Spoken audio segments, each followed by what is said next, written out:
জিলহজের প্রথম দশকের 11টি আমলের সর্বপ্রথম আমল বলেছি বেশি বেশি আল্লাহর জিকির করা। বেশি বেশি কি করা?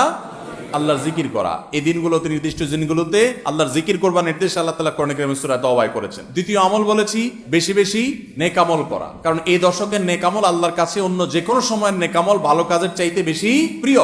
এই দশকের নেক আমল চলতে থাকবে, সেটা জিকির হোক, তেলাওয়াত হোক, দান সাদাকা হোক, নফল রোজা হোক, নফল নামাজ হোক, যত রকমের ইবাদত আছে, এটা ইবাদতের দশক। রমজানে যেরকম ইবাদত করতে থাকি আমরা, এই দশকে এরকম কি চলবে? ইবাদত চলতে থাকবে। 3 নম্বর আমল হলো অন্য যে কোনো সময় আমরা গুনাহ এবং পাপাচার থেকে বাঁচার জন্য যতটা চেষ্টা করি, এই দশকে গুনাহ থেকে বাঁচার চেষ্টাটা হবে অন্য যে কোনো সময় চাইতে অনেক বেশি, কারণ এই দশক মর্যাদাপূর্ণ ইবাদতের জন্য। সেখানে গুনাহ করলে তার দায় এবং তার প্রায়শ্চিত্ত এরকম ভয়াবহ হবে। এই জন্য এই দশকে গুনাহ থেকে বিশেষভাবে বেঁচে থাকার চেষ্টা করা। 4 নম্বর আমল বলেছিলাম যাদের আল্লাহ সামর্থ্য দিয়েছেন তারা হজ করবেন। 5 নম্বর আমল বলেছিলাম যাদের আল্লাহ সামর্থ্য দিয়েছেন তারা কুরবানি করবেন।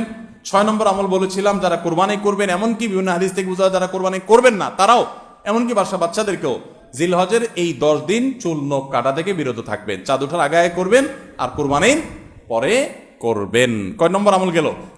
6 নম্বর।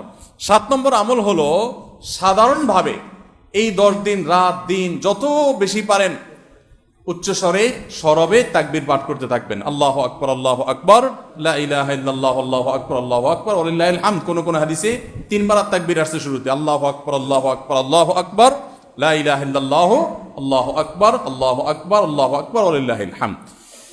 আর 8 নম্বর আমল হলো এই তাকবীরটাই বিশেষ সময়ে, বিশেষ দিনে, বিশেষ সময়ে পড়া। সেটা কিভাবে?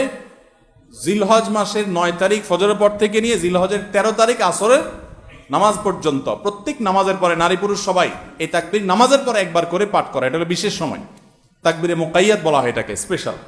এটা 8 নম্বর আমল। 9 নম্বর আমল হলো জিলহজের 1 থেকে 9 তারিখ পর্যন্ত এই সব দিনগুলোতে নফল রোজা রাখা মুস্তাহাব। 10 নম্বর আমল হলো জিলহজের 9 তারিখ আরাফার দিনে রোজা রাখা আলাদা স্পেশাল সওয়াবের কাজ। 1 বছর আগের এবং 1 বছর অগ্রিম পরের গুনাহ মাফ আল্লাহ তাআলা করে দেন, অর্থাৎ সগীরা ছোট গুনাহ আল্লাহ তাআলা মাফ করে দেন। বড় গুনাহ থেকে তওবা করলে সেগুলো মাফ পাওয়া যাবে।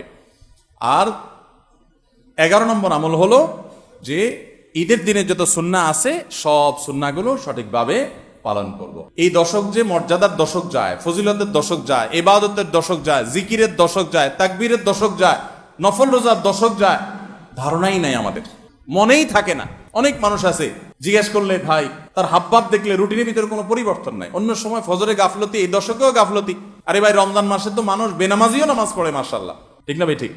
যে লোক বখিল সেও টুকটাক দান করে, যে কখনো মসজিদে আসে না সেও মসজিদে আসে, যে কোরআন ছুঁয়ে দেখে না সেও একটু কোরআন ছোঁয়, কারণ রমজান ইবাদতের মৌসুম চলছে। তাহলে জিলহজের প্রথম দশকে এরকম ইবাদতের ছিটাফোঁটা, ইবাদতের কোনো আবহ, ইবাদতের কোনো পরিবেশ, ইবাদতের কোনো আলামত, এর কোনো চিহ্ন আমাদের সমাজে, আমাদের পরিবারগুলোতে দেখা যায় না। বিশ্ববিখ্যাত হাদিস বেত্তা হাফেজ ইবনে হাজার আসকালানী রাহমাতুল্লাহি আলাইহি জিলহজের প্রথম দশক সম্পর্কে বলেছেন, জিলহজের প্রথম দশকের এত মর্যাদা কেন বেশি ভাই? কারণ সমস্ত ইবাদাতের সমাহার এই দশকের মধ্যে আছে। ইসলামের যে মৌলিক ইবাদতগুলো আছে প্রায় সব মেইন সব ইবাদতগুলোর সমাহার এই দশকে আপনি খুঁজে পাবেন, এমনকি রমজানেও পাবেন না সব। এই দশকে সবগুলোর সমাহার পাবেন। কিভাবে?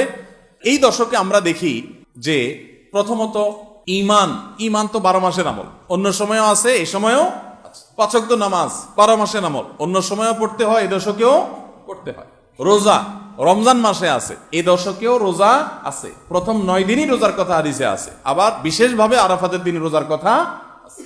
তাহলে ইসলামের তৃতীয় রোকন যাকাত অন্য সময় দেওয়া যায়, এই সময়ও দেওয়া যায়, তাহলে যাকাত আদায়যোগ্য সময় এটা। আবার রোজারও আমল এই দশকের মধ্যে আছে।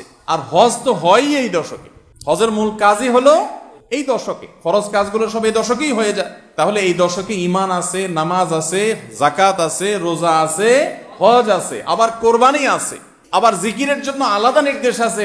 এই দিনগুলোতে বিশেষভাবে আল্লাহর জিকির কর, আছে না নাই ভাই? তাহলে আমরা কি বুঝলাম? এই দশকে সমস্ত ইবাদতের কি আছে? সমাহার, সমস্ত ইবাদতের নজির আছে। এই জন্য এই দশকের মর্যাদা অনেক বেশি। তাহলে এই দশক ইবাদতের অত্যন্ত ফজিলতপূর্ণ দ্বিতীয় বৃহত্তর মৌসুম হওয়া সত্ত্বেও অবহেলিত দশক, অজানা দশক। এই আমলগুলো হারিয়ে যাচ্ছে সমাজ থেকে। এগুলোকে জিন্দা করবো তো ইনশাআল্লাহ। আমরা সবাই এক একজন যার যার দায়িত্বে কমপক্ষে 5 জন মানুষকে আমরা সচেতন করবো ইনশাআল্লাহ। ঠিক আছে তো ইনশাআল্লাহ ভাই? এই বিষয়গুলো আমরা অন্যদের মাঝে শেয়ার করব। আমরা আমাদের ফাউন্ডেশন থেকে যে লিফলেট করেছি আপনারা নিজের উদ্যোগেও করে নিতে পারেন। আপনারা চাইলে আমাদের ফাউন্ডেশনের যে কেউ গেলে যতগুলো কপি লাগে আপনারা নিয়ে নিতে পারবেন। আপনার মসজিদগুলোতে আপনারা বিতরণ করবেন, রাস্তা রাস্তা দোকানে দোকানে হেঁটে হেঁটে মানুষকে হ্যান্ডবিল দিবেন এবং মানুষকে বলবেন ভাই একটু পড়ে দেখবেন এবং আমল করবেন। যদি আমরা এই আমলটা সমাজে চালু করতে পারি আমরা সাকসেস ইনশাআল্লাহ। চেষ্টা করা যাবে তো ইনশাআল্লাহ। প্রত্যেকে যার যার মহল্লায় গলিতে গলিতে তাকবীরের ধ্বনি চালায় রাখবেন এবং তাকবীরের ধ্বনি শুরু করবেন এবং যুবকরা প্ল্যান করে করে তাকবীর পাঠ করবেন। আবার তাকবীরের নাম দিয়ে মানুষকে ডিস্টার্ব করেন না। মিছিল করতে করতে আল্লাহু আকবার আল্লাহু আকবার দিতে দিতে গেলেন, মানুষ মোবাইলে কথা বলতে পারলো না, এই ডিস্টার্ব আবার করা যাবে না, খবরদার। ইসলাম আমাদেরকে ব্যালেন্স শিক্ষা দিয়েছে, কোনো আমল করতে গিয়ে কাউকে কষ্ট দেওয়া যাবে না।